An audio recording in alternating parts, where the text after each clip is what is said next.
Hi everyone, this is Neil again with Portal to Ascension at the Portal to Ascension Conference. We're having an awesome time, a lot of great energy, a lot of producers, some documentary writers, different producers in the consciousness field are here. So this is truly a collaboratory and event based on unity. And we have some of the most amazing presenters here. That is the testimony I'm getting from most of the people, that the caliber of people here, the information that they're conveying, their energy and how dynamic their presentations are truly awe-inspiring and powerful. And I am blessed to be here right now with one of those individuals, Billy Carson from 4BiddenKnowledge, and author of Compendium of the Emerald Tablets, Volume 1. He's on his way with Volume 2 pretty soon. And Billy Carson is an all-around amazing person that has actually, I've been following for quite some time, but definitely over social media and Instagram, his information is getting out to many people, hundreds of thousands of people following him on Instagram, where he can drop some knowledge really quick and get it out to a lot of people. So it's amazing and great to have him here because of his reach and his ability to get a message of truth and wisdom out to the masses. So Billy, brother, I'm super blessed to have you, man. Thank you. I appreciate you. Thank you for having me here. Yeah, for sure. So I want to learn, when I picked you up from the airport, you told me a little bit about your story, about how you got into it and like the different milestones that really created what you have now. So why don't you just tell us a little bit about yourself and how you got into this information in the first place? Sure. When I was a child living in Opelika, Florida, I was born in New York City, but I moved to Miami when I was about 7 years old. And I used to go in my backyard and watch the airplanes go over from the Opelika airport. One day, this orb went over, not an airplane, and it cleared the horizon in seconds, not minutes. So right away as a child, even though this is 1977, I believe, so even as a child, I knew that that wasn't normal. UFO wasn't in my vocabulary, aliens weren't in my vocabulary. We only had 3 channels on TV and no cable TV, so there wasn't any outside influence. So I went to Rainbow Park Elementary the next day, literally, and pulled out all the Encyclopedia Britannicas on aerospace and started looking for what kind of technology I could have saw. Because when this thing came back over and hovered and then took off the other way, I saw it was a metallic object. It was something that was, in my personal opinion, physical, a real object. So I literally started investigating and researching all the way back in 1977. Much later on, in around 2010, I had another experience when I was working on an underground shelter project, which actually ended up being featured on the History Channel show. During this whole process and construction and working out this whole situation as to where to build it and dig and everything else, I had I guess a close encounter of the fourth kind, some would call it, where these 2 grays came actually to my house. Not too late in the evening, 9 o'clock at night, people were in the house, and they didn't do any type of telepathic communication with me, but they did something which caused my brain to shake in my skull and caused me to try to scream, and I couldn't get the sounds out. When they left, I felt a little change. It felt like a little bit of a different person. It took me down another path. For whatever reason it happened, I'm not sure, but 2 things burned into my mind. One was a worldwide telescope, which I ended up going and researching and looking up because it just kept coming up in my mind over and over again. Ended up being a real website that existed with software to download. Yeah. And I downloaded this software and was able to access information about all the space probes and rovers in our solar system. And then the other thing was quantum mechanics and quantum physics, which I started diving into heavily and became pretty decent at. And this was in 2010? Yeah, 2010. Right, so what do you feel it was? It was like a kind of a download, maybe some messages that gave you download, or sparked some sort of awareness that you had already within you? What do you feel actually happened there? When it happened, I was horrified. It really disrupted my whole family life, including mostly a catalyst to actual divorce as well. So I didn't win anything from this situation, and I kept it quiet for some time. But looking back on it now, it seems like it may have been some type of download or force-fed information into my mind, or maybe a scan of my mind for whatever reason possible. But I do after it happened, those 2 things were there, and I have to admit I did feel a little bit smarter after that. Right. So you said in 2010 you were working on a project that got picked up by the History Channel. Yeah. What was the project? It's called Fort Terra Nova. It's an underground city the size of 3 Walmarts that can save the lives of 360 people in case of a local, global, or geological disaster worldwide. How did you come across that information? I was researching the precession of the equinoxes on my own, just as an amateur astronomer. Okay. And nothing to do with consciousness and spirituality at that point? Nothing to do with consciousness or spirituality. Just had to do with geology and astrobiology and astrophysics. I realized that precession of the equinoxes was speeding up, and that alarmed me because in order for precession to speed up, that means our sun would have to be moving faster, and if it's moving faster, that means it's going to orbit something. What is it going to orbit? So I started looking into all the potential situations that could happen, and I found out that scientists have been looking at this for a while, that we are speeding up a precession and that we may be orbiting another spatial body. And that's when I discovered that we are orbiting another sun. It's a brown dwarf star. Right. It's already been discovered. It's not even a mystery anymore. It orbits us every 4,500 years, or we orbit it, so to speak. And we live in a binary solar system. But I found that the gravitational effects of this on a close orbit could cause a geological disaster on this planet, and it has in the past, according to ancient texts, along certain timelines, and that I felt that needed to be built to ensure the survival of maybe a future generation of minds. Is this connected to the Anunnaki story at all?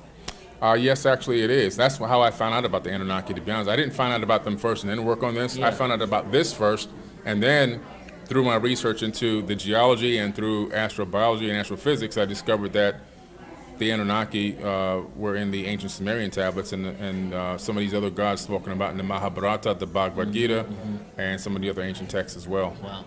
That's really amazing, because when I first got into this, I got into the ancient alien question, but through Sumerian scriptures. But I was raised Hindu, and I wanted to learn about vibration and frequency. But I stumbled onto the Sumerian scriptures talking about vibration, frequency, DNA, serpentine energy, and then the next thing I figured out was the Mahabharata as well. Okay. So there's this huge connection going on here. But you saying 4,500 years rotation around this star? I'm curious to know, if you're studying the sun speed going faster, how does that happen in a binary star system? Well, what happens is when you're in a binary star system, and that means you have two huge spatial bodies that are orbiting each other. So as they get closer, they need to obtain breakaway speed. So as they're getting closer, they speed up, then they break away, then they slow down just a little bit, just enough, and then they speed up again. And so it's just a weird elliptical orbit that they have around each other, and along with them, they pull all the other planets.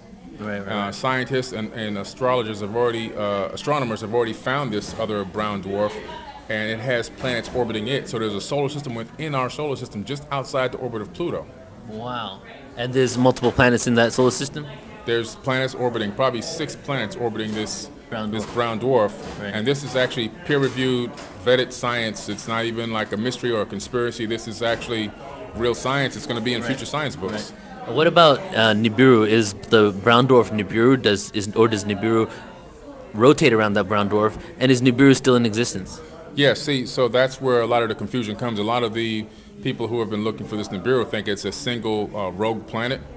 But now, due to all the research I've put in, I believe that it's a planet that orbits a brown dwarf star, which would account for some of the descriptions of Nibiru in some of the ancient texts, as well as the Enuma Elish and the 7 Tablets of Creation, and also the Epic of Atrahasis, or the Atrahasis Epic. Those two predate Zecharia Sitchin's work by hundreds of years, and they've been translated for hundreds of years, long before Zecharia Sitchin was even born. So they were dealing with and going deep into the Sumerian tablets. So Zecharia Sitchin was not the first one to do that. Oh, no, he's not the first, and wasn't even close to the first. There were people doing this all the way back in the 1700s that had already gotten to the Sumerian tablets and already had deciphered those 2 main pieces of work I just mentioned, as well as the Epic of Gilgamesh as well. Right. There have been people recently that have been saying that Zecharia Sitchin's work is not entirely correct, that a lot of it is true, but some of the gaps were, words were put in because we didn't really know what it meant, what it represented. Is there a kind of a different picture that is now emerging about the Anunnaki that maybe hasn't been taught in pop culture and ancient alien theory for some time? Actually, no. A lot of Zecharia Sitchin's work has actually been venerated because a lot of people have now gone and independently, including myself, researched these tablets. And anybody can read the tablets because UCLA has a CDLI online cuneiform library. You can go there and take a stone off the virtual shelf and drop it into a translator and read the stones yourself. You don't even need anybody else. And what I found, and many others have found, is that his story was pretty close to being on. Now, everybody has their own perspective as to what you fill in the blanks. Yeah. But the underlying story is the same with everybody. Beings came here from another planet or maybe another star system. They began to strip mine this planet for resources as well as Mars. Yeah. At some point, they engaged in genetic modification of an existing hominid on this planet. They didn't create human beings from scratch. they genetically modified the beings that were on our cousins before we became Homo sapiens, whatever we were. They genetically modified, probably making us a lot more dumbed down, because that's where you get the junk DNA. Oh, interesting. We've been disconnected. Our brains were bigger. Our cousins' brains were much bigger than our brains right now, which means they were probably much smarter. The pineal glands were probably bigger as well.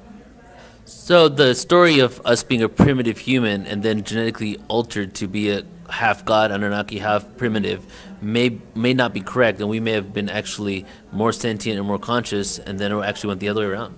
Absolutely. I truly believe that we were much smarter, much more intelligent, and much more advanced. Not technologically advanced, more spiritually advanced, more in tune with the planet, the Earth, the frequency, the Schumann resonance of the Earth.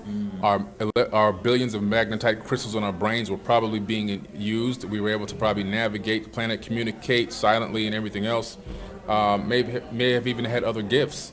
But I think that was all disconnected when they turned us into slaves and put a gene in, which has been scientifically discovered now, a gene put into us for worship, as well as chromosome number 2 being taken out and fused together, and 2 telomere caps being put on each end to shorten our lifespans. This story shows up in antiquity in many different cultures. Yeah.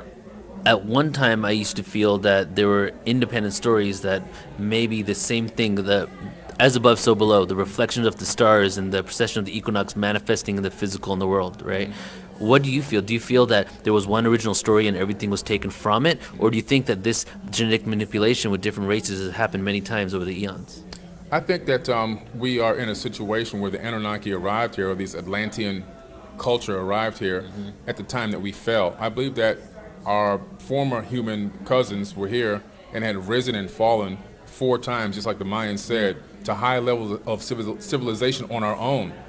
And I believe that the Anunnaki arrived on this planet at a time where we had already fallen again in terms of technology, for whatever reason, whether it was war, whether it was a geological disaster. Perfect infiltration. Perfect Right. time. They arrived at a perfect time in our history, and they were able to masquerade as gods and utilize that against us. And what is the timeline we're looking at? 450,000 years ago, they arrived here. They then mined this planet and worked and lived on this planet along with us and along with other humanoids that were already here, including the Ubaid culture, which was more reptilian. They found those statuettes already in Iraq.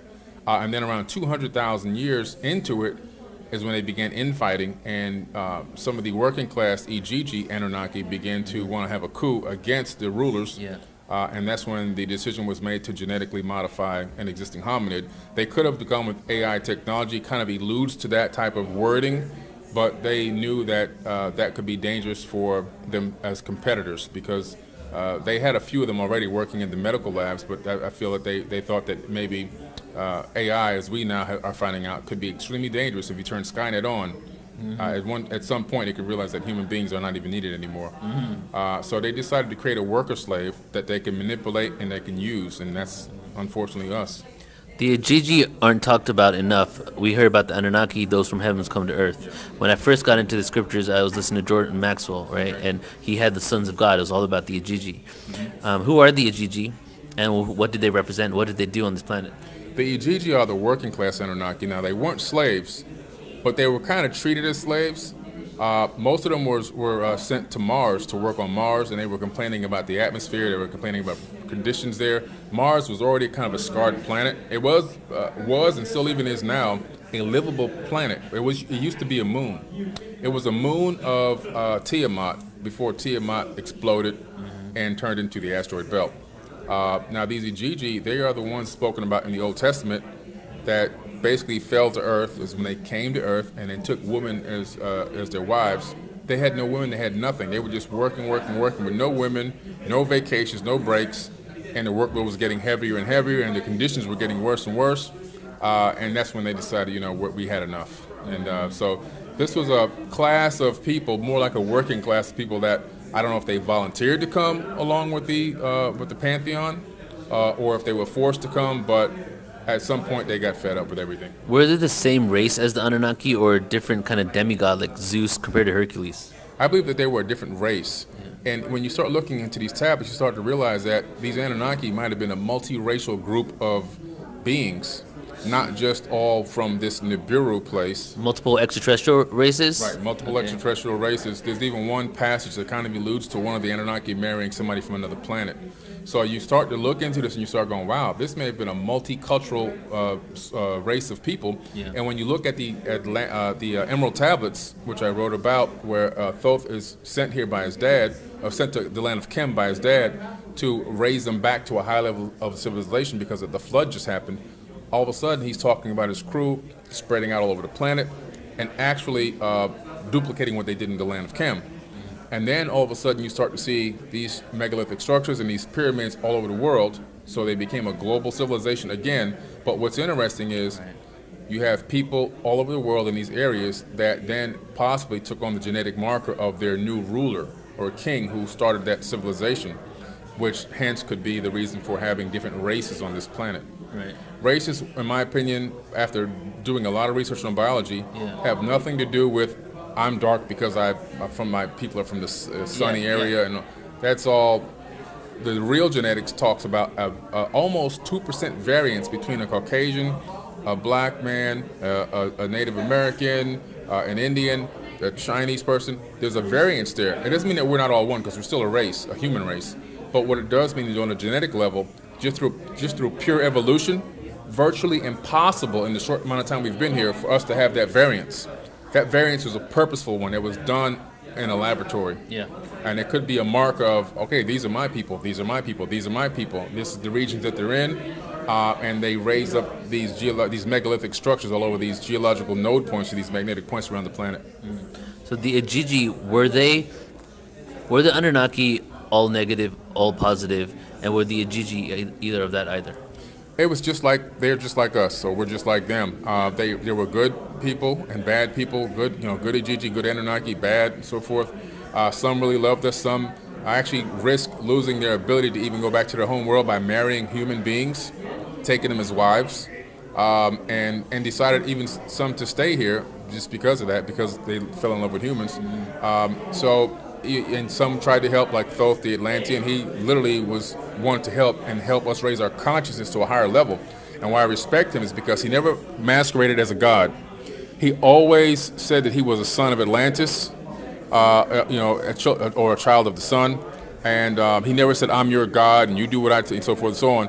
He was deified long after he left a certain area. When he left an area, he became then deified, and that's how he became called a god, but he never masqueraded as a god. Right. If you track human history from the fallen angels, the Ajiji, there have also been scriptures out there that talk about the Anunnaki staying in the heavens, where the Ajiji were the slave drivers, or what do you want to ever call them, they were doing the work down here. So were the Ajiji, did the Anunnaki leave and go home, and were the Ajiji left here? And is the Ajiji the bloodline that became the elite in the Cabal in the world? I believe so. After the last Pyramid War, where Amun-Ra was the one who instigated it again, he escaped. But what happened was there was a nuclear war, most likely, and a lot of evidence of this nuclear war has been left all around the planet, where you have vitrified buildings, sand being vitrified in the Middle East. You have Mohenjo-Daro in the Indus Valley. Buildings are vitrified, dead bodies still laying in the street with high levels of radiation in them until this very day, not even touched by scavenging animals. So I believe that at that time there was a war, and a lot of them left, but some of these working class Ajiji people stayed here. They already had wives and families and bloodlines and everything else, probably even leading to the Merovingian bloodline, which would have led to Yeshua, who some people call Jesus. So I believe that the bloodline stayed, and when you really track these bloodlines and track it all the way back from the Sumerian Kings list at the Ashmolean Museum in Oxford, England, you discover that some of these Anunnaki people were ruling the earth for 28, 14, 15, 20,000 years. It ended up being over 140,000 years, but then you track that bloodline, it leads after the Great Flood into a half human, half Anunnaki bloodline that they had, which was like the kingship or the pharaonic bloodline. And then you track that after Alexander the Great conquers Egypt, far in the future from that point. These pharaohs and their bloodlines start basically migrating towards Europe, and across that time they're mating with Arabs, they're mating with people from the Caucasus Mountains and so forth. They end up in England, they start another kingdom there. They become mostly Caucasian by this time, but their lineage goes all the way back to that Sumerian Kings list.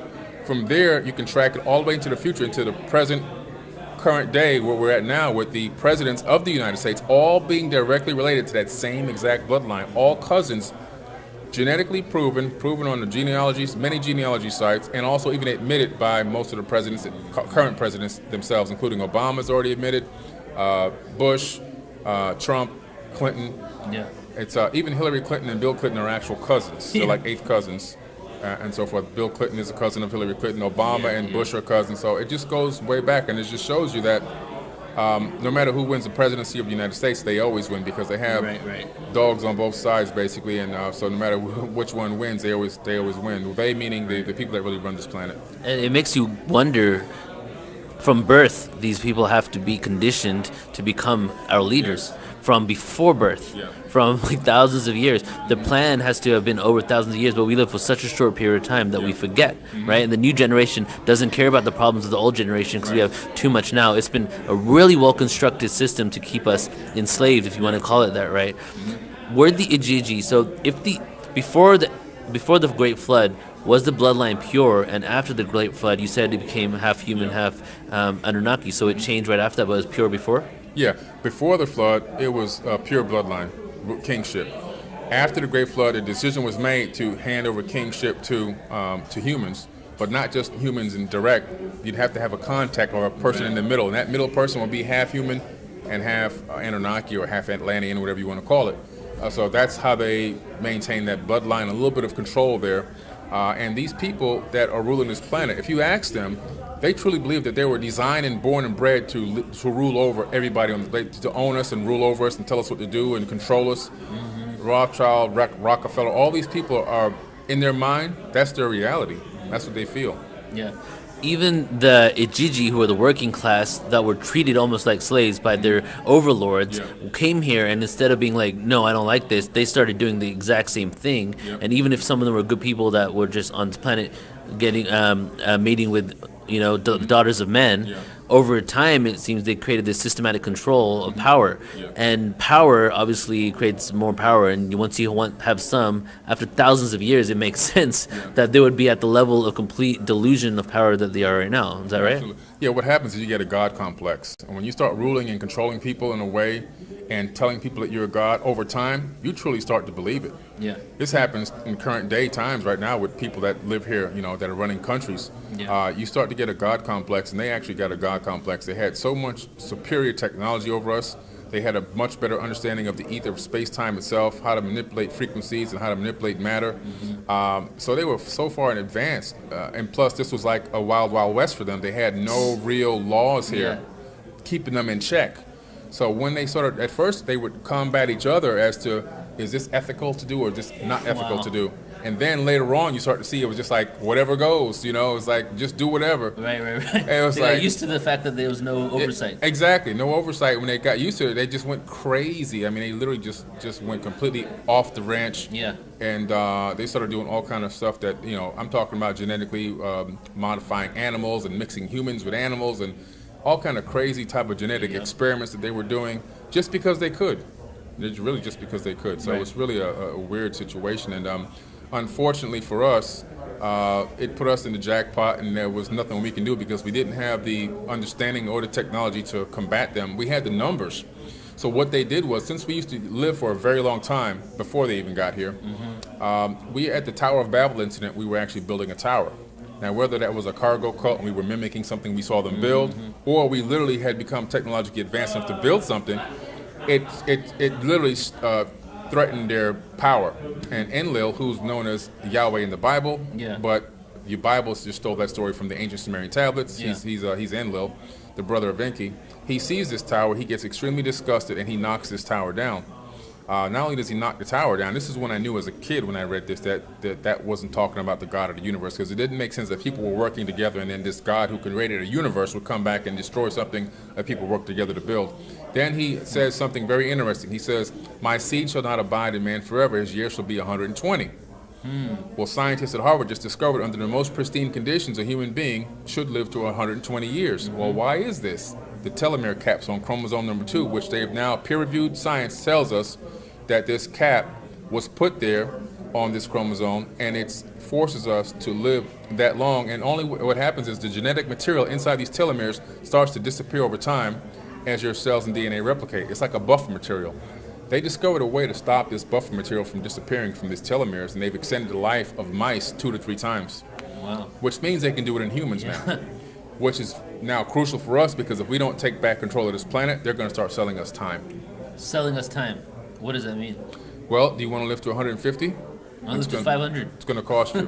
Wow. It's going to cost you a million credits. You want to Yeah. live to 150? It's going Makes to sense. Yeah. They got the technology, and this is a good way to put it out through capitalism. One Exactly. product line at a time, right? Exactly. Maybe in 100 years they'll come out with a 300-year capsule. There you go. Right. So this brings us up to the question that you don't need a higher level of consciousness to have supreme advanced technology, because these individuals didn't seem that they had compassion, service to others, right? Some of them maybe did, but for the most part, obviously we're a product of what had happened with them. But they had high advanced technology. What is the difference between conscious technology and what we're creating compared to what they did? Well, what I think is that in order to get to a level that they had achieved, you have to become extremely conscious. So all civilizations, according to the yugas, have a rise and a fall. So at some point, their civilization had risen into a golden age. They got to a golden age, and then some of them broke away and had a breakaway civilization where they were strip mining probably asteroids and planets for resources for whatever reason they was doing it for. But we ourselves are looking to strip mine meteors right now, and we'd love to strip mine other planets as well, including our own moon for helium-3. So if we would do it, why wouldn't they do it? We're not even close to them. So they had the breakaway. Now, during the breakaway civilization stage, again, they have no oversight. So all these other thoughts start to come in, and you start to get this God type of a conscious, so you think you're a God for real, and you're ruling over people, and you're making decisions with no oversight, and you're breaking every fundamental law that your civilization has already put in place, and there's nobody to stop you. So now here comes the decline of that consciousness, but the technology already exists. So that's why you see them getting to this state. That's very interesting, because we've been going through the cycles of time here for quite some time. 26,000 year cycles could have lasted millions of years. We're only finding Atlantis now, which was probably one of the last great civilizations, yet it's still being considered myth, and some people are trying to debunk it. So just imagine about all the civilizations that existed on this planet that completely wiped out. So it's interesting that we were in a situation where we wiped ourselves out, so we lost a lot of this technology. So other civilizations could have left, maintained what they had so they didn't destroy themselves, and then just use the technology for thousands of years. Exactly. Right. That's exactly what I feel happened. And that's how, because at first I was like, man, these Anunnaki are such warring, aggressive people. How can they even get to this level? But then I realized cycles of civilizations. And I believe that that's a universal type of a law where civilizations rise and fall all over. And when I read the Emerald Tablets, Thoth talks about going to other planets and watching civilizations rise and fall. And I said, that's it. That's the answer. Yeah. So how does this connect to monotheism? Because in Sumerian scripture, in Hindu Mahabharata, even though I consider them still monotheistic because truly they go back to one source, one God, in even the Hindu scriptures, the Yahweh was part of this, came from the Sumerian scriptures, right?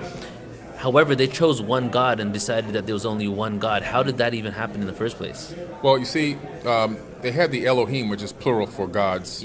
And these Elohim, or these Anunnaki, whatever you want to call them, they all were not even close to being the creator of the universe. But they themselves had somebody they called the creator of all. So they believed in a one God at some point. But they masqueraded as gods, and Amun-Ra, who took over kingship of ancient Kim or Egypt in the age of Pisces, which is why a lot of Christians have that fish on the back of their car. They don't realize that it's really from the Amun-Ra kingship. But he ordered that there only be one God, and to be him. He got tired of going back and forth and sharing the honor, or you want to call it, with his cousins and his nephews and everybody else who were already ruling different areas around the planet. And he's the one who decreed that at the end of every prayer, you give thanks to me, Amun-Ra. So that's where the amen comes from. When you say amen, you're giving thanks to one of the most brutal rulers of all time. He took over power via war early, because the age of Pisces hadn't even arrived yet. So he kind of bullied his way in. They finally let him have it. And then this guy just told evil. So he actually told Akhenaten, he's the sun disk for Akhenaten, that I want to usher in this monotheistic type of a society to go around and deface all the gods except me.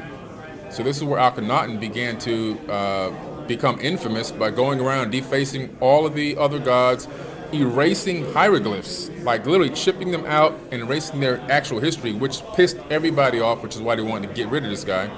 But it was to usher in monotheism. A lot of people believe that. Well, unfortunately, a lot of African American people believe that these faces and these noses were all chipped off because Europeans didn't want everybody to know that some of these people were black, but that's not the case. When you really dig into the history, you discover that Amun-Ra is the one who ordered these faces to be chipped and defaced and noses broken and everything else. Yeah. In other words, to take away their power that they had over people by the way they physically looked in these glyphs. That, in other words, if the god can be wiped away on a slab of granite, you only have to look to the one that's left, and that was the sun disk, or the sun god Amun-Ra. Wow. Was Akhenaten and Amun-Ra having physical communication with each other, or was it some astral interdimensional? I think they were having physical communication.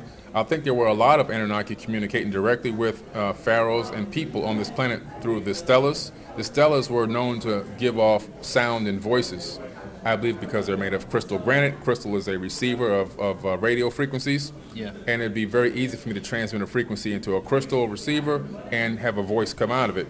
So it wasn't magic and it wasn't mystical. It was real technology being used to communicate back and forth with pharaohs and kings. What's your take on mainstream archaeology and what they're attempting to convey? I just listened to George Knapp show the other day, and George was saying he decided to have a mainstream archaeologist on there in order for him to convey what they believe, because he wanted both sides. Everything that I heard was kind of nonsensical. It was choosing one. This case on this giant does not exist because I proved this wrong. Therefore, ad hominem. None of them exist, Yeah. right? So what's your take on them? What would you say to those archaeologists? The mainstream archaeologists are, unfortunately, they're puppets. They're trying to do one thing, and that's maintain their way of living, maintain their income, maintain their grants, their nonprofit status, and so forth. So what they've got to do is they've got to go with the overlords, whatever the overlords tell them they're allowed to say. If they go against that, they can risk losing their house, their car payments, and everything else. They won't get any money. They won't have any money for their projects. They won't be able to travel and do their stuff. So unfortunately, they've kind of sold themselves out in a way because they haven't found a way to generate their own revenue so that they can do real research. Everything that they're talking about is really nonsensical. They make up theories that become almost like doctrine, and it spreads through the whole society, and people take it as fact when it's actually fiction. And then they cover up a lot of stuff for the powers that be. They sweep stuff under the rug. They hide information. They destroy evidence. So they're really doing this planet and the human beings on this planet a disservice. I liken them to, people that are underlings that are just working for some overlords. Personally, I hate to put them down like that, but that's what they're doing. When you do that kind of stuff, you're undermining the human race. And a lot of them completely feel that they are speaking truth. The best way to get people to tell you a lie is to have them convinced that they're telling you the truth, right? Yep. So it's really interesting because there's not too many of us that believe this. There's a lot, and obviously we're connecting with them all the time, like Facebook everywhere. But there's not the consensus of the world really isn't into this information. So it's so interesting to observe that they are literally delusional, right? Yeah. The information is out there, but the duality of it all is that the ones that know the truth are being considered delusional, right? What do you feel? Do you feel that this is going to change the world very soon, that we have hope in having our history books rewritten? How are we going to get those in charge to allow at least for this information to come out, or are they going to just lose power and it's going to come out that way? Well, nothing lasts forever. So all kingdoms rise and fall. Right now we're living directly in the new Rome, which is America. And this kingdom itself will fall at some point. And all it takes is for a critical mass amount of conscious people on this planet to get to a point where 30, 40 million people can wake up one day and go, we're going to say no. No to everything. We're going to say no to paying our mortgage payment. We're going to say no to keeping our money in your banks. We're going to say no to buying gas. We're going to say no to everything. We're not going to show up for work. And when 20 to 30 million, maybe 40 million people do that all in the same day, the entire system will collapse and be reorganized. We have to get to that point. I think we're a little ways off from being at that point. It won't be a revolution of a war where people are fighting against military and so forth. It's going to be a revolution of consciousness where people literally do one thing, just say no. And when people come together in the millions and say no all at the same exact time, this planet is going to change for the better, and then we'll begin to see a lot of things move, positive changes for the human race itself. Yeah. We have power in numbers, and together we're going to make this change. And one by one, we're all waking up. And a lot of people, some I've seen go back to, where they were before, or some fundamentalists. But a lot of people are waking up and not going back to it, and we're teaching our kids. So it's inevitable, right? The cycles of time are true. You look at the science behind it all, we can see that we're evolving. We've had these cycles, and that we are going up on the precipice. How we get there, all the chaos, it's up to us, right? It's all our perspective, right? So I love you, bro, for everything that you do. You're an amazing person. I truly am inspired by the information you share, and I just want to say that just keep doing it, man. And we're going to be doing this together. It's going to be a great journey together, bro. So thank you for everything you do, Billy. Thank you. Appreciate it. All right, everybody. This is Neil with the Portal to Ascension Conference here with Billy Carson, aka 4Bidden Knowledge. Check him out on Instagram. And your Volume 2. Tell him when your Volume 2 is coming out. Volume 2 of the Compendium of the Emerald Tablet should be out in November or just before the holidays. Awesome, everybody. So check us out on YouTube. If you're on YouTube right now, Portal to Ascension, and click the notification bell, and also click subscribe if you want to check out more videos like this. We're going to be dropping a few videos every day on different presenters at this conference, and of course, our regularly scheduled programming. Okay, love you all. Peace. Yeah. Excellent. Thank you, man. Thank you, brother. All right.